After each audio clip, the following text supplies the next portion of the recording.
Olá, pessoal, bem-vindo ao meu segundo episódio do meu podcast Ritmo Saudável, do Coração à Consciência. Então, quem ainda não viu o primeiro episódio, eu conversei sobre coração ansioso com o Dr. Marco Aurélio, então ficou muito legal o conteúdo. Se você ainda não assistiu, vai lá, assista e não deixe de se inscrever no canal. O podcast Ritmo Saudável foi um podcast pensado para a gente abordar todos os assuntos dos pilares do estilo de vida, que é tão importante para a gente sustentar uma vida mais saudável, uma conscientização do que a gente precisa fazer para a gente assumir a responsabilidade pela própria saúde. Por isso, eu vou trazer aqui convidados e abordar esses temas relacionados ao estilo de vida para que a gente consiga implementar isso de uma forma factível, gradual e principalmente consistente ao longo prazo. E hoje, no meu segundo episódio, não tinha como não começar a falar sobre a minha paixão, que é a corrida. E eu trouxe um super convidado que vive da corrida há muitos anos. Você era atleta antes? Sim, eu era atleta. Então, atleta, corredor, que em 2005, desde 2005 ele trabalha com corrida e em 2018 ele criou a assessoria VN, assessoria de corrida, e que hoje parece que tem bastante outros pontos de apoio, aí a gente vai conversar sobre isso. E ele tem assessoria na Barra, no Leblon e na Lagoa. O meu convidado de hoje é o pai do Yuri de 16 anos e o pai do Bento de 8. Wagner, foi um prazer te receber aqui. Obrigado pelo convite, Érica. É um prazer estar aqui com você hoje para dividir informações importantes, conversar sobre atividade física e saúde das pessoas, que é um tema muito legal. Eu sou uma pessoa que venho do esporte há muitos anos, porque o meu histórico não é muito bom. Meu pai faleceu de infarto com 33 anos. Eu ainda estava na barriga da minha mãe, eu não conheci meu pai, e são coisas que acontecem na vida. Meu padrasto conheceu minha mãe, eu tinha 8 meses, e de lá pra cá ele sempre me incentivou ao esporte. Eu com 6 anos comecei na capoeira, fui da capoeira dos 6 aos 13, depois fui pro jiu-jitsu dos 13, é onde eu faço até hoje, mas hoje é de uma forma bem recreativa. Eu fui atleta de jiu-jitsu, campeão mundial, várias vezes campeão brasileiro, e chegou um momento da vida que eu tinha que decidir entre estudar ou continuar com o jiu-jitsu, e eu resolvi estudar. E daí eu fui para a Faculdade de Educação Física, estagiei nas melhores academias aqui do Rio de Janeiro, me formei e venho trabalhando com personal training e assessoria de corrida desde 2005, e em 2018 eu resolvi criar a VN Trainer, que é uma assessoria esportiva que busca cuidar da saúde e da qualidade de vida das pessoas através do esporte. É isso, vamos lá? Nossa, gostei da introdução. Seu pai faleceu, você estava na barriga de infarto. Isso aí. Nossa, eu nem sabia disso, me pegou de surpresa. Mas é um belo gancho para a gente começar. Eu trouxe aqui para a gente começar os dados estatísticos, e esse teu dado a gente vai guardar, porque essa é uma informação muito importante para a gente debater. Então, a corrida, a gente está vivendo uma verdadeira pandemia de corredores, né? De pessoas querendo se engajar. Em 2021, teve um crescimento, a partir de 2021, um crescimento mais expressivo, mais exponencial, sobretudo pós-pandemia. E aí, no Brasil, entre 2013 e 2019, o número de provas de corrida praticamente dobrou. Só em 2023, em São Paulo, a Ticket Sport teve mais de 1 milhão de corredores inscritos em eventos oficiais, fora os eventos paralelos ali que não tem essa oficialização. Então, a gente vê que a corrida está tendo um boom, e é exatamente isso que eu quero conversar. Então, a gente sabe que o exercício, a corrida, é uma excelente ferramenta para a gente conquistar mais saúde, mas a gente precisa começar devagar, né? Porque está tendo aí, eu acho que talvez um exagero e uma falta de orientação adequada para que essa corrida seja sustentável a médio e longo prazo. Perfeitamente, foi muito bem colocado. Esse crescimento veio muito porque durante a pandemia as pessoas ficaram isoladas, né? Então elas buscaram uma socialização assim que acabou a pandemia, e a corrida, por ser um esporte outdoor, saindo da academia, melhorando a socialização das pessoas, que foi muito debatido na pandemia, em você ficar em lugares abertos, em lugares que você sinta prazer. A corrida, ela foi uma atividade que cresceu muito pós-pandemia. Ela já é uma atividade que vem de longos anos, mas agora começou a pegar principalmente um público mais novo, E isso vem crescendo dos últimos anos. Eu, na assessoria, vejo o quanto isso vem crescendo, e não só no Brasil, como o mundo todo vem crescendo muito a atividade de corrida. E isso é muito bom para a saúde das pessoas. Mas tem alguns pontos que a gente precisa debater e levantar, que são os cuidados, que às vezes as pessoas não estão tendo para que isso seja saudável, realmente traga benefícios para a saúde das pessoas. Muitas pessoas acham que correr é só botar um tênis e sair correndo. E cuidar da saúde mental é super importante, mas cuidar da saúde física de forma orientada, ela também precisa ser levada em consideração. Então, a corrida, como qualquer coisa na vida, ela precisa ser bem planejada, orientada para ser executada da melhor maneira possível. Você sabe que a corrida, de fato, é uma grande ferramenta de reduzir a ansiedade. E isso eu te falo até por uma experiência própria. Então, como é que a gente fica depois de um treino? Então, isso não tem remédio que se pague essa sensação. Só que o que eu tenho visto é o seguinte, as pessoas estão tentando descarregar o estresse do dia a dia, seja no trabalho, nos relacionamentos, da vida pessoal, na corrida. E está impondo uma necessidade de performar e uma obrigatoriedade na corrida que, no meu entendimento, ao invés de trazer um alívio da ansiedade, pode ser até um potencializador, porque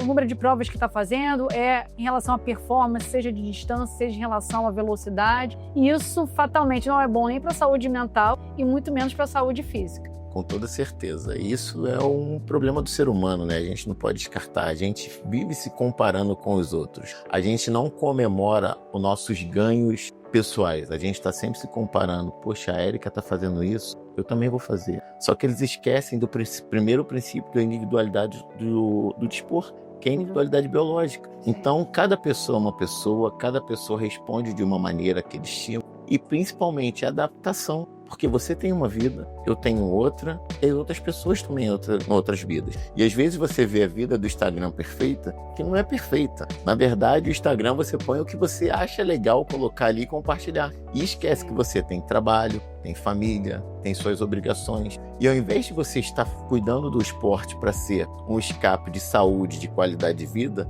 se torna mais uma obrigação. E até que ponto isso está sendo saudável para você? Aí entra na parte mental. Essa cobrança, essa comparação realmente está sendo saudável? Então você saber o que você está fazendo de bom para sua vida.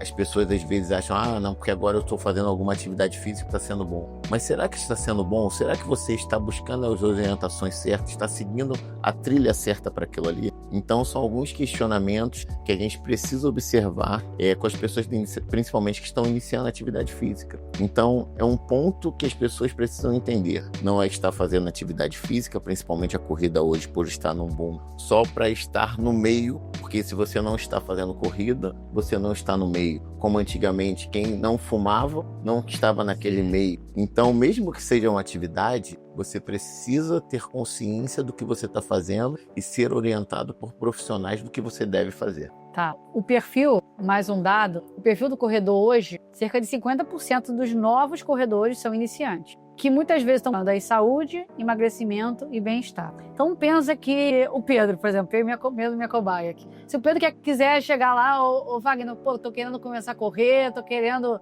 fazer 10 quilômetros, e ele já chega querendo, não, quando vai ser minha maratona? Aí Pedro, coitado. E me fala como é que você aborda essas pessoas para entender, poxa, eu quero entender o teu perfil, como é que você vai ser iniciado ali na VN. Então, na VN Trainer a gente tem uma metodologia de trabalho onde a gente busca entender cada um. Então a gente faz a planilha totalmente individualizada. A gente entende o nível de atividade física da pessoa atual. Eu pego muito iniciantes e pessoas que já fizeram esporte antigamente. Esse também é um dado bem interessante. As pessoas iniciantes vêm assim, mas eu vi no Instagram que a pessoa X começou a correr e em 3 meses ela já estava numa meia maratona, em 6 meses ela foi para uma maratona. E eu já me inscrevi numa meia maratona do Rio daqui a 6 meses, Wagner. E aí, o que eu faço? Eu falo, não faz.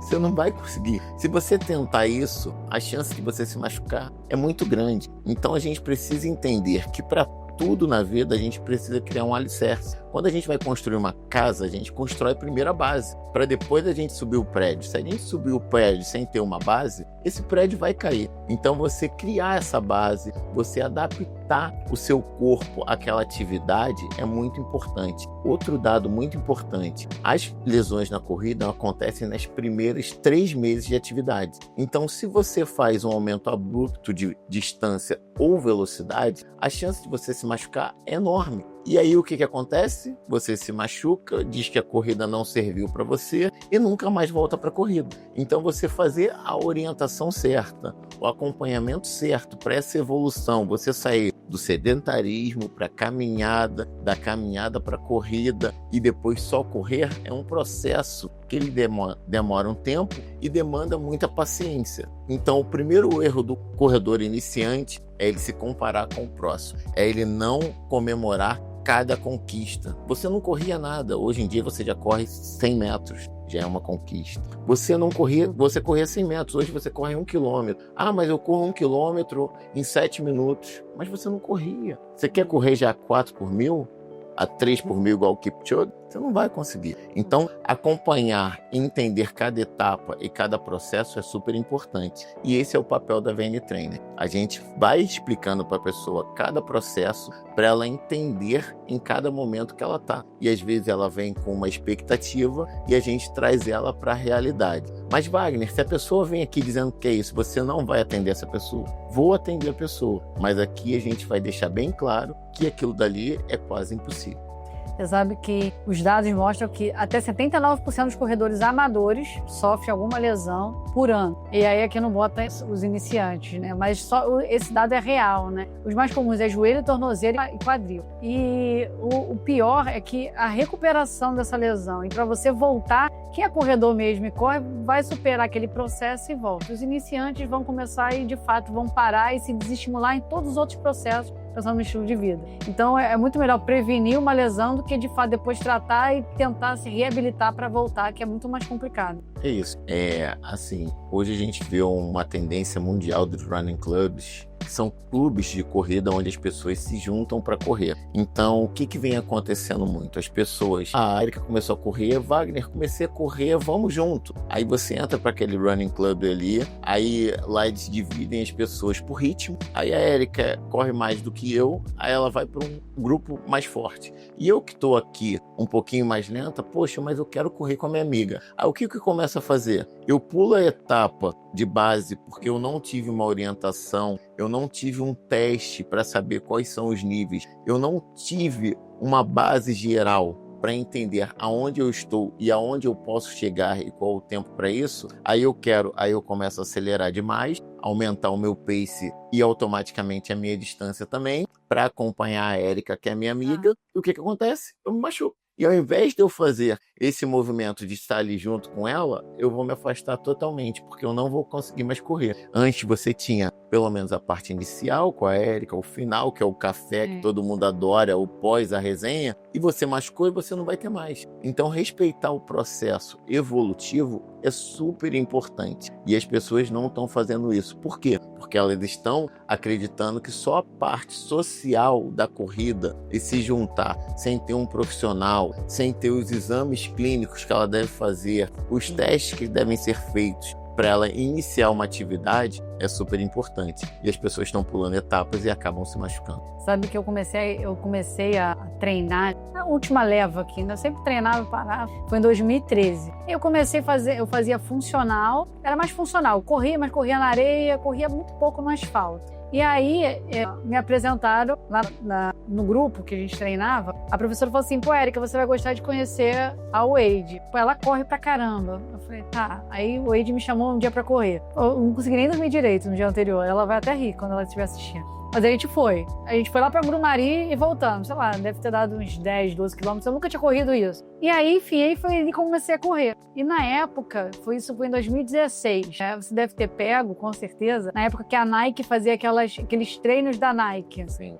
Foi ali que eu comecei a fazer a minha primeira meia maratona. E aí a única coisa que eu achava interessante, eles dividiam por pace, né? Então eu me encaixava no pace que eu me julgava ali nos meus treinos no dia a dia. Não era individualizado, era geral. E foi ali que eu comecei, eles fizeram como se fosse um ciclo para meia maratona e foi progredindo isso. Então foi assim que eu fiz minha primeira maratona, mas sem individualização nenhuma. Talvez se fosse hoje, talvez eu teria começado de uma outra forma, né? Não me lesionei, mas porque eu já vinha treinando, né? Uns 3 anos treinando, então era uma atividade nova, mas quem já estava treinado, isso foi um aumento gradual, mas esses grupos eu acho que incentivam a gente a ir permanecendo ali, se engajando no exercício, mas tem que tomar cuidado para a gente não lesionar. Total. E pegando esse gancho de lesionar, de se machucar ou ter algum problema mais sério, que hoje a gente vê muito corredor tendo problema cardíaco, as pessoas esquecem de se cuidar. Então, não, eu vou entrar ali e vou sair correndo. E aí, qual o seu histórico familiar de doença cardíaca? Veja o meu caso. Então,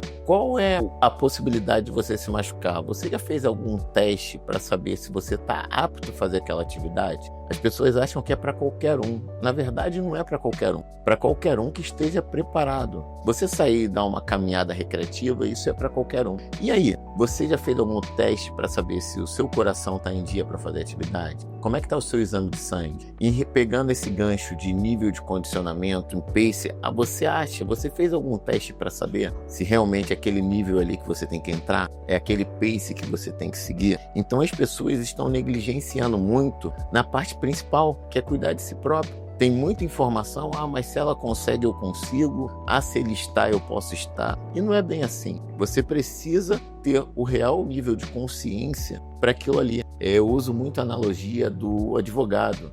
Todo homicídio como é que eu posso dizer pra vocês, assim? Aquele nossa, meu marido vai me matar. Ele fez direito. É culposo ou doloso? É culposo ou doloso? O culposo é que eu não tinha intenção de matar, né? É isso. Então, por que você... Você fez, né? Então, por que às vezes você faz aquilo ali, não tem intenção, mas pode te matar? Gostei dessa. Então, gostei. Você às vezes tá fazendo uma coisa que acha que é pra estar melhorando a sua saúde, e não é. E você tá se matando sem saber. Então, fazer todas essas etapas de buscar um cardiologista, fazer os exames, saber se você está, buscar um nutricionista para ajustar sua alimentação, melhorar sua qualidade de vida, entender o seu momento de vida para se cobrar, para saber se, poxa, realmente eu estou disposto a me dedicar a isso daqui, eu tenho tempo para fazer uma meia maratona, porque o treinamento exige tempo, exige dedicação, abrir mão de alguns vícios que você já tem, melhorar a qualidade do seu sono, procurar pessoas capacitadas para te levarem a esse objetivo. Então são todas essas etapas que você tem que ir cumprindo ali até você chegar a cumprir uma meia maratona. Deixa eu te perguntar, você tem noção mais ou menos de percentual, pode ser por alto, quanto dos teus atletas, das pessoas que você acompanha, tem mais de 35 anos e menos de 35 anos? Você consegue ter essa noção? Tem? Tem. Você é bom de dar. Não, então, a VN é uma assessoria onde ela tem uma base que a maioria dos meus alunos, tanto presencial quanto os online, são indicação. E a gente tem um perfil onde a gente não busca tanta performance. A gente tem pessoas de performance, mas a gente preza muito pela qualidade de vida. Então, eu tenho muitos alunos médicos e a maioria deles são acima de 35 anos. Então, eu posso dizer para você que 65% dos meus alunos são maiores de 35 anos. E desses 65%, 20% são maiores de 60 anos. Tá, eu tô te fazendo essa pergunta pelo seguinte fato. Quando a gente pensa na corrida, será que eu tô expondo meu coração a risco ou não? Quando a gente tá correndo, eu tô exigindo mais do meu sistema cardiovascular. Se eu tenho alguma condição de base que tá prejudicando esse funcionamento do meu coração, essa na corrida, porque a corrida acaba sendo um exercício de maior intensidade, eu vou estar me expondo a um risco maior. Só que, dependendo da idade, os riscos são diferentes. Tem um monte de casos aí de jovens que morreram durante a corrida e falam, poxa, ele infartou. Tá, não é bem assim, né? Porque depende da idade para dizer a probabilidade. Um jovem infartar, ter a doença clássica, ter placas obstrutivas no coração, levando ao entupimento e um infarto, a probabilidade é muito pequena. Então tem causas. Quais são as causas principais abaixo de 35 anos? São as doenças genéticas que podem ser afloradas após os treinos repetidos, que o principal é a cardiomiopatia hipertrófica, que é uma hipertrofia do coração e quando ele é exigido, esse sangue não consegue sair de uma forma adequada. Tem uma obstrução na saída do coração e aí pode causar episódios de morte súbita durante a corrida. Já os mais velhos, acima de 35 anos, aí o clássico é a doença obstrutiva do coração. Por quê? Vários fatores de risco. Hipertensão, colesterol, glicose, que muitas vezes são até negligenciados. Essa semana, inclusive, eu atendi um paciente que ele é hipertenso já, sabidamente, tem uma história na família, e a médica dele pediu o exame, ele ia fazer o teste, e durante o exercício a pressão dele chegou a 260 na corrida. Ele tá correndo, ele não corre por performance, então provavelmente ele não tá correndo, essa pressão não tá chegando nesse nível aqui, eu levei no esforço máximo. Ou seja, ele é hipertenso, toma remédio, mas a pressão dele não tá efetivamente controlada. E tem vários, eu tenho certeza na tua assessoria, tem vários que nem sabem que estão hipertensos, nem sabem que estão em risco. E os acima de 60 anos, esse risco é maior, porque pela idade, esse risco cardiovascular já naturalmente é maior. Então, esses cuidados são muito importantes. E as pessoas desconhecem, né? E se tiver estado na família, mais uma pulguinha atrás do olho, igual o teu. Por estar na família, é mais uma pulguinha, porque eu posso ser super saudável e mesmo assim eu ter alguma condição que eu precise abordar. E acima de 35 anos tem muita obesidade. Sim. Pessoas com mau hábito alimentar, muito estresse. Então são outros fatores que podem interferir e a pessoa tá ali e tá negligenciando. Então acho que, não, eu posso começar a fazer atividade de qualquer jeito. Não, você não pode. Você precisa ter um pré para começar a fazer. Porque você se torna uma bomba relógio. E eu não quero ter essa experiência de dentro do meu grupo, uma pessoa que possa morrer ali na minha mão. Pode acontecer? Pode. Mas se a gente puder minimizar com a nossa formação e consciência de mostrar para as pessoas que elas precisam ter um cuidado pré para ela iniciar qualquer tipo de atividade, é super importante. Isso, nós que somos da área da saúde, tem que se preocupar muito com a saúde do outro, para que ela pode achar que está se cuidando, mas na verdade ela está se matando. Então nós, como profissionais, nós somos corresponsáveis com isso, se a gente não passar essa orientação para as pessoas. Você sabe que algumas coisas que eu tenho visto, que as pessoas acabam não tendo a consciência de que aquilo é uma condição. Por exemplo, você falou dos outros, não só o exercício e a alimentação, que são os principais que as pessoas acabam buscando mais. Mas, por exemplo, o sono. Ou se eu tenho insônia, ou se eu tenho uma apneia obstrutiva do sono, que são roncos frequentes, potencializa meus riscos cardiovasculares. Utilização de energético, esse super coffee, excesso de cafeína. A questão é o seguinte, não é que aquilo ali é um problema. Depende em quem você está utilizando, porque o exercício já é uma resposta adrenérgica. Se você está utilizando, tem gente que utiliza pré-treino, super coffee, utiliza o gel com cafeína, e assim fica potencializando, isso aumenta muito o risco de arritmia. Aquela pessoa que não dorme, não consegue dormir bem, potencializa junto com isso. Além disso, utilização de bebida alcoólica, e aí você... Energéticos. Então, assim, acaba que as pessoas veem aquilo como, eu estou buscando mais disposição, mas na verdade você pode estar se expondo mais a risco. Érica, eu não tenho dados, mas eu vejo pessoas próximas e alunos, eles tomam remédio para acordar, remédio para dormir. É um looping. E pessoas novas.